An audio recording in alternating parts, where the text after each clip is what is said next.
에스겔서 33장 10절에서 16절 말씀, 어찌 죽고자 하느냐, 이런 제목으로 말씀을 드리겠습니다. 오래전 미국의 서부 개척 시대에 텍사스 주에서 실제 일어난 일입니다. 그때 이제 여러분 서부 영화 알다시피 무법천지였잖아요. 총을 막 난사하고 서로 죽이고 이유 없이 복수하고 그런 때인데, 너무 살인사건이 많이 일어나고 치안이 안 되니까 이제 각 주별로 사형에 처한다는, 사람을 죽이면 사형에 처한다는 법이 제정돼서 시행되었다고 합니다. 근데 어느 날 평소 동망이 있고 선량하고 아주 착한 이웃들로부터 칭찬을 많이 받는 온순한 청년이 한 명 있었는데, 그때 이 청년이 술집 가갖고 그만 실수로 사람을 죽였어요. 그래서 그는 법정에 서게 됐고 사형 선고를 받고 이제 집행 날짜를 기다리는 이제 기결수가 되어서 교도소에 감옥되어 있었어요. 그러자 이 동네 사람들이 청년을 되게 안타깝게 생각했어요. 이렇게 착한 청년이 그냥 죽다니. 사람 됨됨이를 지금까지 봐왔거든요. 이건 정말 실수야. 이 과실치사야. 이건 어떻게 보면 이건 살인을 했어도 사형에 처하면 안 될 것 같아요. 그래서 동네 사람들이 구명운동에 나섰어요. 그 동네 사람들이 다 탄원서를 넣고 사인을 받고 그 주정부로부터 어떻게든 이 청년을 살인을 내라고 다들 노력을 했다는 거죠. 그러고 나서 주정부는 어떤 결정을 내냐면 사면을 해주기로 했어. 특별히 텍사스주 주지사가 찾아와서 그 사명장을 들고 이 청년을 만나요. 주지사도 이제 기쁜 마음으로 이제 사명장을 주러 갔는데, 그때 뜻밖의 일이 확 일어나 버려요. 그렇게 온순하고 착하고 법 없이도 살 수 있는 그런 청년인데 갑자기 돌변해 있는 거야. 막 포각해지고 주지사를 향해서 막 폭언하고 뉘우치는 구석이 하나도 없고, 이건 정말 악랄한 그런 인간의 모습 180도 확 변해버렸던 거야. 사면장부터 거절해버려. 나 사면장 안 받겠다, 죽겠다고 막 하면서. 그런지 이거 대책이 없는 거 아니에요.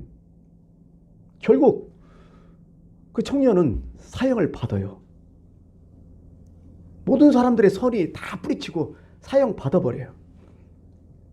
동네 사람들 황당했어요. 왜 이렇게 청년이 나를 죽여달라는 식으로 얘기했을까? 나중에 알고 보니까 그 청년의 진솔한 마음이 뭐냐면 양심에 대한 가책이었어. 다른 사람이 나를 용서해도 내가 나를 용서하지 못하는 거야. 어떻게 보면 이 청년은 죽기 위해서 연기했던 거야. 나 죽여달라. 아예 자살하는 마음으로. 피해자 측의 용서와 탄원도 다 뿌리쳐버려요. 모든 걸 다 뿌리치고 내가 나를 용서 못하는 거야. 법적으로 아무 문제 없었어요. 살 수 있었어. 사람들 인정 다 받았어. 직접 피해자 가족들부터도 용서를 받았어. 근데 내가 나를 용서하지 못해. 내가 나를 용서하지 못하면 내 안에 양심의 자유가 없어요. 엄청나게 큰 부담감을 해. 도저히 살 수가 없는 거야. 자유가 속박돼가지고. 그래서 이 청년은 그냥 죽은 거야. 자기가 자기의 정죄해버리니까.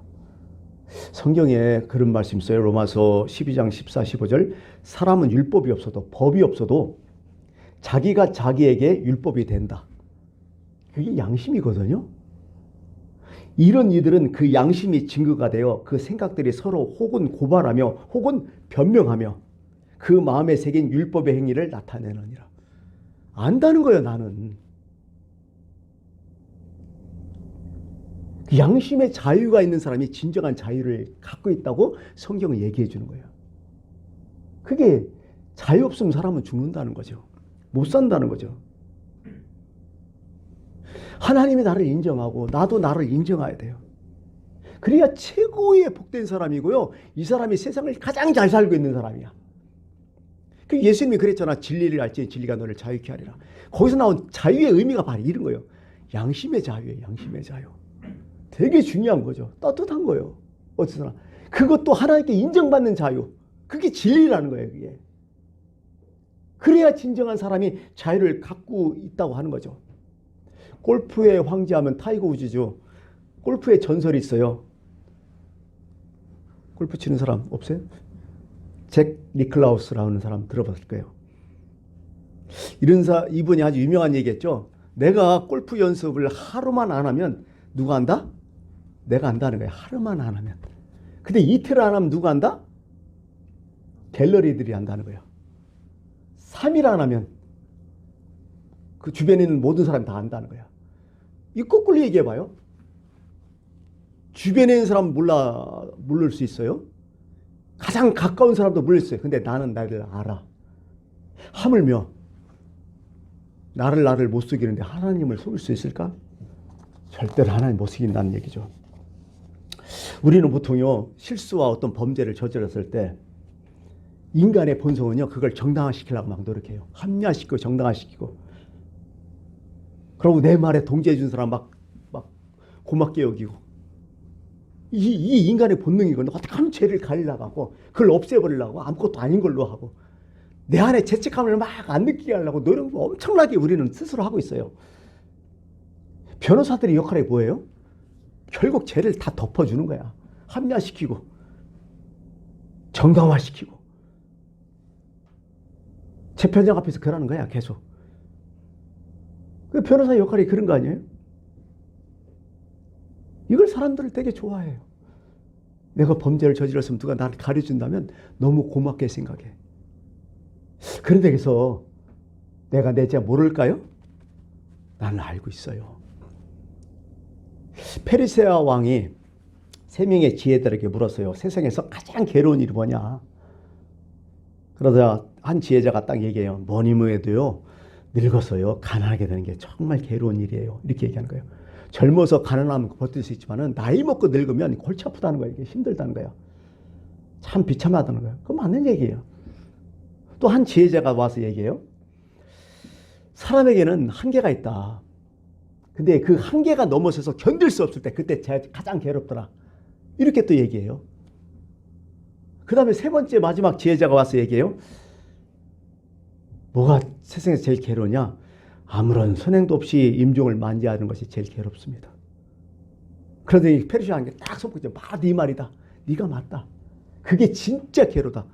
겉으로 뭐 어떻게 해도 육체적으로 어떻게 해도 네 마음에 그게 없다면 진짜 괴로운 일이 아니냐. 나는 알고 있어요. 사람들이 나를 존경하고 칭찬해도요, 내가 선행을 많이 했다도 나는 알고 있어. 말로는 국가와 민족을 위해서, 말로는 이웃을 위해서 어쩌고 뭐 한다해도 분명히 나는 알고 있어요. 또한 하나님은 더 잘 알고 있어요. 내가 모르는 부분까지 더 잘 알고 있어요. 전도서가 마지막이 12장이잖아요. 12장 마지막 절이 뭐예요? 14절. 전도서가 완전히 이걸로 끝나요. 인생의 지침절을 하잖아요. 저는 전도서를 그렇게 생각해요. 인생의 내비게이션이라고 생각해요. 거기 마지막 절에 딱 이렇게 말하고 끝나버려요. 뭐냐면 하나님은 모든 행위와 모든 은밀한 일을 선악간에 심판하시리라. 이렇게 하고 딱 끝나버려요. 정말 살벌한 말씀이에요. 안다는 거예요. 다. 오늘 본문 말씀에 11절에 어찌 죽고자 하느냐. 제 언어로 표현한다면 너 죽으려고 환장했냐. 이런 얘기겠죠. 여러분도 잘 알다시피 세상에 죽고 싶은 사람이 어디 있어요? 다 살고 싶지. 살고 싶은 게 인간의 가장 큰 본능 아니에요? 근데 우리는 매일 죽겠다는 말을 버릇없이 아주 밥 먹듯이 해버리죠. 나 죽었으면 좋겠어. 이게 아주 생활 습관이 됐어요. 이 진실일까요? 사람은 겉가속이 다 달라. 알잖아요, 우리도. 그렇게 생활했으니까 나도 몰라. 그렇게 얘기하는지도. 나 죽고 싶어. 그러면 옆에서 어떻게 돼요? 그래, 너 빨리 죽어 하면 왼수대에 잘못하면 죽고 싶다. 그러면 그 속에 있는 내막을 보여야 돼. 살고 싶다는 역설적인 표현이거든, 이게. 오히려 난 진짜 살고 싶다. 이런 얘기거든요. 근데 정말 죽고 싶을 때가 있어요. 언제일까? 삶의 의미를 상실할 때는 그땐 죽어요, 사람. 존재의 의미를 잃어버렸다는 죠. 사는 게 같지 않은 거야, 이게. 의미 없는 거예요, 이게. 이때는 정말 죽고 싶어요. 사람 너무 힘들어. 그래서 사람이 뭐 어떻게 돼요? 우울증에 빠져드는 거야. 내가 나를 죽이는 거야. 이게 인간이 어떻게 보면 또. 우리는 늘 평생 그래요. 먹고 입고 자고 하는 것은 해결되면 살아갈 것 같죠? 그거면 행복하고 되게 좋을까요? 돈 많으면 정말 자유롭고 다 할 수 있을까요? 그래요. 할 수 있는 게 있겠죠. 몇 년 전에 성동 구치소 교도소장을 좀 만난 게 있어요. 개인적으로 얘기 좀 해봤어요. 그분이 좀 화가 있더라고요. 왜 있냐? 밖에 이게 다녀보면 정말 어려운 사람들 많다는 거야. 힘들게 사는 사람 너무 많다는 거야. 근데 여기는 재수자들은 의식주는 확실하다는 거야. 의료비 다 나가요. 경험 있는 분들은 잘 아실 거예요. 먹고 사는데 아무 지장 없어. 시정에서 건강해져 또 오려. 이 재수자 한 명에게 들어가는 돈이 1년에 계산하면 1,000만 원이 넘는데요. 그냥 평균적으로 더 들어갈 수 있고. 절대로 1,000만 원 밑으로 안 떨어진다. 그런 거 보면 이렇게 흉악범죄 이렇게 나쁜 놈들 진짜 거기서도 아주 싸가지 없는 놈들 많대요. 그런 애들이 국가에서 국민 세금으로 일하는 애들 먹여 살리는 게 속이 아플 때가 많이 있대. 솔직히 얘기해. 그래요. 가만히 생각해보니까요. 교도소 같은 데는 의식적 확실해. 너무 좋아. 진짜 복지 수준이 중상층이요. 그 인권이라는 게 있잖아요. 근데 뭐 하나 없는 거예요? 자유 하나 딱 없는 거예요. 이게 포커스라는 거야, 이게. 자유가 없다. 자, 보세요. 우리에게 육적인 자유가 없는 거 아니야, 그들은. 근데요, 그렇게 육적인 자유가 없어도 막 사람 미치려고 죽으려고 안 들어가려고 하잖아, 어떻게 보면, 거기에. 근데 우리의 양심의 자유가 없다면 사람 더 죽어요. 그때 사람은 죽고 싶은 거예요. 참 사람이 이게 묘한 거죠, 이게. 그래서 자유가 아니면 죽음을 알라 이런 거죠. 육체적인 자유, 정치적인 자유, 뭐 여러 가지 경제 자유가 있지만은 어떻게 보면 정말 마지막에 나한테 온 것은 양심의 자유라는 거야. 양심이 떳떳하냐. 이거 갈등 느끼고 이거 고민되면 사람 못 산다는 거죠. 그래서 어떻게 보면 사람의 가장 존재의 의미가 뭐냐? 양심의 자유라는 거야. 양심의 자유를 가질 때 진정하게 인간으로서의 삶을 살 수 있다는 거야, 성경은. 근데 여기 보니까 어찌 죽지 않느냐, 이 뉘앙스를 어떤 마음으로 받았냐면 양심의 자유를 자꾸 죽이는 거야, 우리가. 네가 살기를 원하지 않느냐. 양심의 자유를 잊고자 원하지 않느냐. 근데 너는 스스로 양심의 자유를 지금 죽이고 있다. 그러면 인간으로서 삶이 아니다. 마치 이런 거죠. 우리가 건강을 하기 위해서는 뭐 해야 된다, 뭐 해야 된다. 다 알아요. 근데 삶은 뭐 어떻게 돼요? 엉뚱하잖아요. 아, 이러면 안 되는데. 아, 이렇게 하면 안 되는데.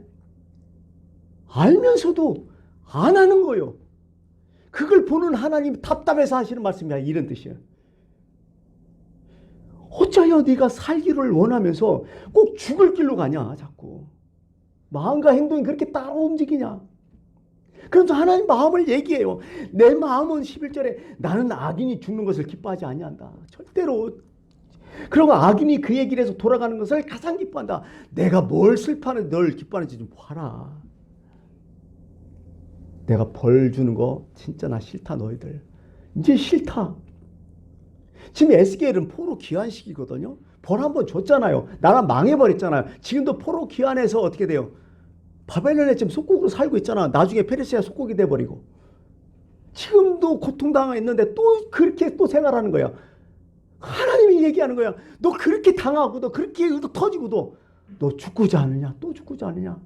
내가 너 이렇게 하는 거 내 싫다. 나도 너 때리는 거 되게 싫어. 벌 주는 게 나도 마음이 아파. 근데 너 죽으려고 또 환장했느냐? 왜 이렇게 사느냐? 아주 간곡하게 해요. 그러면서 하나님께서 부탁을 해요. 제발 돌아서라. 성경 구약 마지막에 뭐죠? 마지막 장이 아니라 마지막 책이 말라기죠. 말라기 4장이 끄트머리죠. 4장 6절에 또 이렇게 말을 해요. 진짜 4장 6절 마지막에 이제 성경 구약 마지막 장 마지막 끝절에 뭐라고 나오냐면 그가 아버지의 마음을 자녀에게 돌이키게 하고 자녀들의 마음을 그들의 아버지로 돌이키게 하리라. 돌이키지 아니하면 두렵건대 내가 와서 저주로 그 땅을 칠카하노라. 이렇게 하고 딱 끝나요. 구약 성경이. 돌이켜라 돌이켜 3번 딱 나와요. 하나님의 간절한 마음이요. 지금도 그래요. 지금도 그래요. 여러분 요즘 지성인들 현대인이라고 해요. 그래 세상 풍조라고 할 수 있어요. 죄책감 있잖아요. 죄책감. 어지간하면 죄책감을 안 느끼려고 막 노력 엄청나게 해요. 그래서 이렇게까지 얘기하는 인간들 있어요. 죄책감이라는 것은 미개한 인간들이 가지고 있는 자기 연민이라고 딱 무시해버려요. 그 센서, 죄책감, 양심 그거 완전 무시하는 게 그게 지성이라고 얘기해요. 그래서 무슨 문제 잘못 있어. 그 분명해. 근데 뭐예요? 그 문제에 대해서 어떻게 돼? 합리화시키고 정당화시키려고 다 모든 걸 총동원하잖아. 그래서 무죄 받아서 뭐 할렐루야 하잖아. 근데 하나님은 어떡할 거예요? 하나님 이때 그래 너 죽고자 하느냐 이렇게 하실 거예요. 너 죽으려고 환장했냐? 네가 잘못했으면 잘못을 느끼야 그게 인간이라. 인간의 본질이 그게 자유다. 근데 그것도 무시하냐? 완전히 마비시키냐?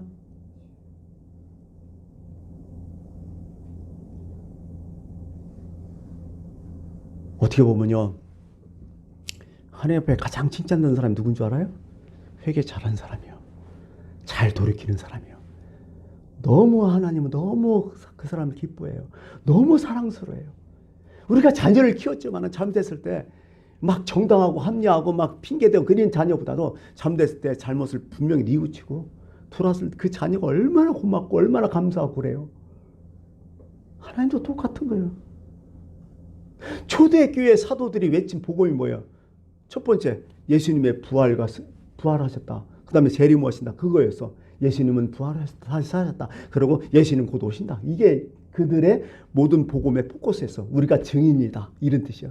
그러고 나서 뭐냐면 이렇게 얘기해요. 3장 19절 그러니까 너희가 회개하고 돌이켜서 너희 죄 없음을 받으라. 이같이 하면 새롭게 되는 날이 주 앞으로서도 이를 것이다.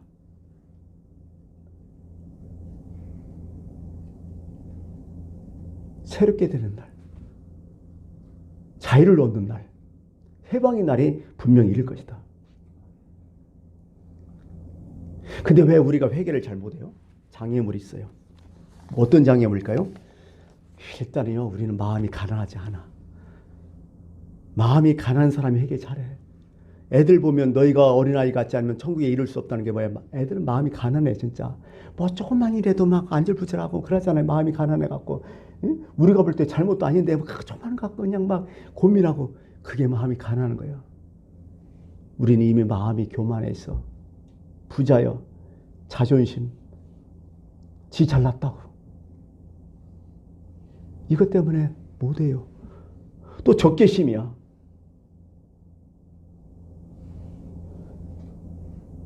상대적이야. 남들은 더 아는데 이것 때문에 못해요. 근데 여러분 상대적으로 우리가 천국 가나요? 우리는요 하나님 앞에 단독자라고 케어라 얘기하잖아요. 모든 인간은 하나님 앞에 단독자다. 1대1이다.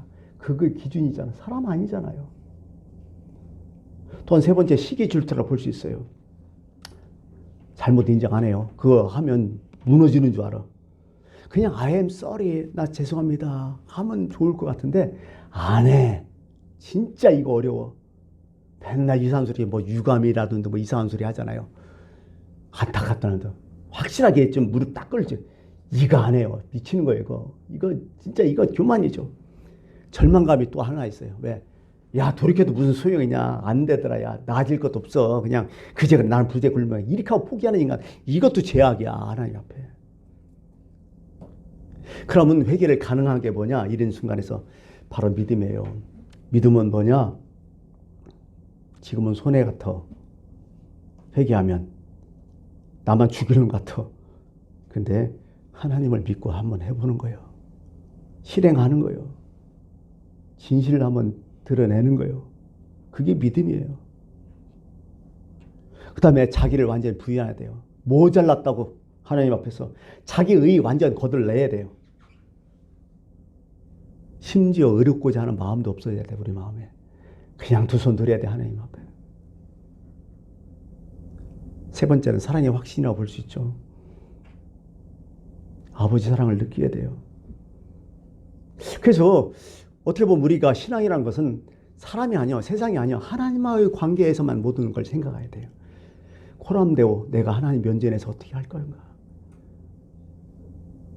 하나님을 생각하는 것, 하나님의 사랑을 생각하는 것, 이걸 믿는 거죠.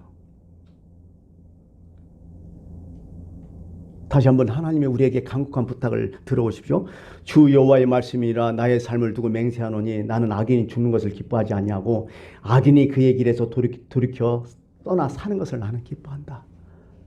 그러면서 하나님 이런 말씀하세요. 주께서 인생으로 고생하게 하며 근심하게 하심이 하나님의 본심이 아니다. 진짜 이 본심이 아니다. 나를 믿어라. 나의 사랑을 좀 믿어다오. 이제 결론을 맺을게요. 니체라는 철학자 잘 알잖아. 실존주의 철학자라고 하죠. 현대인에겐 두 가지 병이 있다는 거야. 첫 번째 어떤 병이냐? 자기를 잃어버린 병이에요. 자기가 양심의 자유가 없다는 것을 아예 몰라. 두 번째는 뭐냐면 아예 잃어버리고도 그걸 깨닫지 못하는 병이라. 그냥 살아간다는 거야. 병 중에서 가장 무서운 병이 뭐예요? 병인 줄 모르는 병이 가장 무섭다는 거 아니야. 그게 암이죠, 대표적으로. 내가 모른다 해서 병이 아니에요? 내가 모른다 해서 그 병으로 내가 안 죽어요? 분명히 죽는다는 거야. 누가 지혜냐? 오늘 하나님의 말씀을 듣고 깨닫는 사람이 지혜로운 사람이야.